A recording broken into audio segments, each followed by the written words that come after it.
जहाँ ये कुंभ जिस स्थान पर संगम है, 3 नदियाँ मिलती हैं, गंगा, यमुना, सरस्वती। हमारी यही कामना है कि सौहार्द, सद्भावना और सहनशीलता बनी रहे।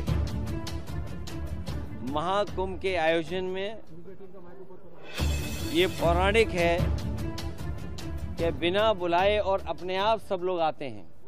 अपनी व्यक्तिगत आस्था है उनकी सबकी। आज हमें भी मौका मिला है। मैं आज महाकुंभ में स्नान कर करके जा रहा हूँ। मैंने 11 डुबकी लगाई हैं। देखिए, बंटवारे और नकारात्मक राजनीति के लिए जगह नहीं है। आज कुंभ का तो यही संदेश होना चाहिए, सकारात्मक संदेश होना चाहिए।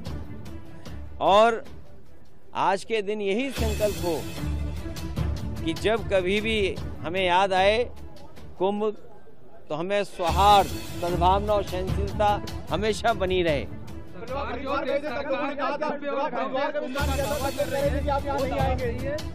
देखिए,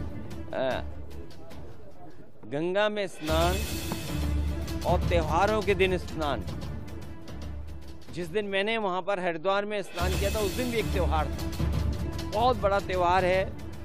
भारत देश के लोग कोने कोने में अलग अलग नाम से इस त्योहार में शामिल होते हैं। उस दिन हरिद्वार में स्नान किया था और आज संगम में स्नान करने का मुझे मौका मिला है। बुलडोजर चलता रहेगा, नहीं रुकेगा बुलडोजर। देखिए, बुलडोजर चले नहीं चले, सरकार कैसे बचेगी? ये बताइए, जब सरकार ही नहीं होगी तो बुलडोजर किसके पास होगा?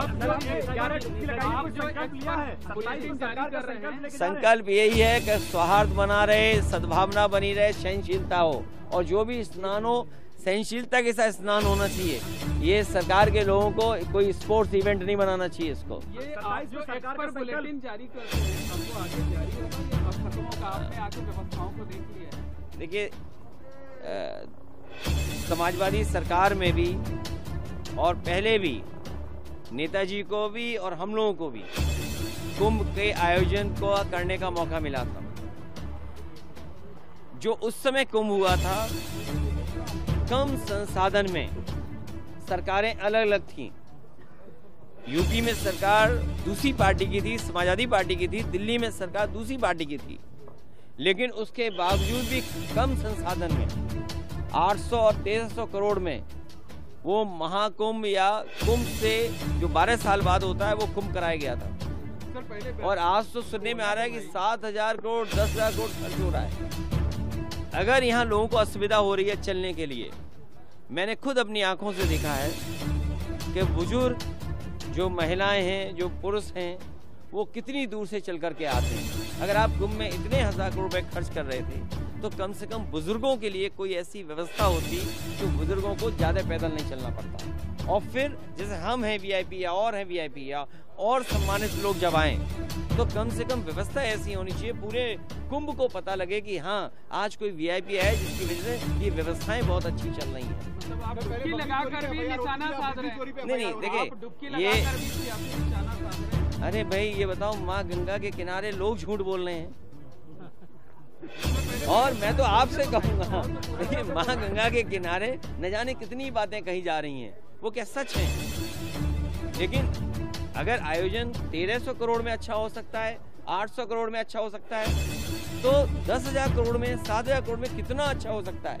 उसमें तो न कोई ट्रैफिक की दिक्कत होती, न कोई पानी की दिक्कत होती, न साधु संतों से बिजली का बिल लिया जाता या उनको असुविधा होती, या जो चीजें महंगी हैं वो भी सस्ती होती।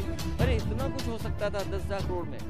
और फिर तो दिल्ली की सरकार भी उनकी है और वो भी अर्थव्यवस्था कहाँ पहुँच रही है, तो 10,000 करोड़ और मांगने चाहिए। हमारी मांग है उत्तर प्रदेश सरकार को दिल्ली सरकार 10,000 करोड़ और रुपए दे, जिससे, हाँ, महाकुंभ के आयोजन के लिए, जिससे यहाँ की ट्रैफिक व्यवस्था अच्छी हो, बुजुर्ग हों, महिलाएं हों, बच्चे हों, उनको बहुत दूर से अपने सर पर, अपने कंधे पर सामान रख करके न लाना पड़े, कोई सुविधा हो जिससे यहीं पर आ जाएं। और साथ ही साथ दिल्ली सरकार जहाँ बजट दे 10,000 करोड़, और वहीं ये जो किला है वो भी उत्तर प्रदेश सरकार को दे दे, सर क्योंकि यहाँ परंपरा ये है कि लोग दान कर करके जाएं।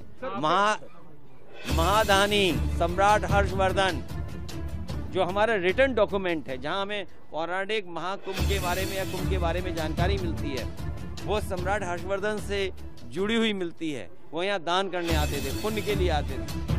हम भी आज आए हैं, डुबकी लगाए हैं, सौहार्द हो, सद्भावना हो, सहनशीलता बनी रहे, लोगों की खुशहाली हो, जनता का कल्याण हो, हमारा देश तरक्की करे, समाज आगे बढ़े, हमारा गणतंत्र मजबूत हो, ये सब चीज़ों को लेकर के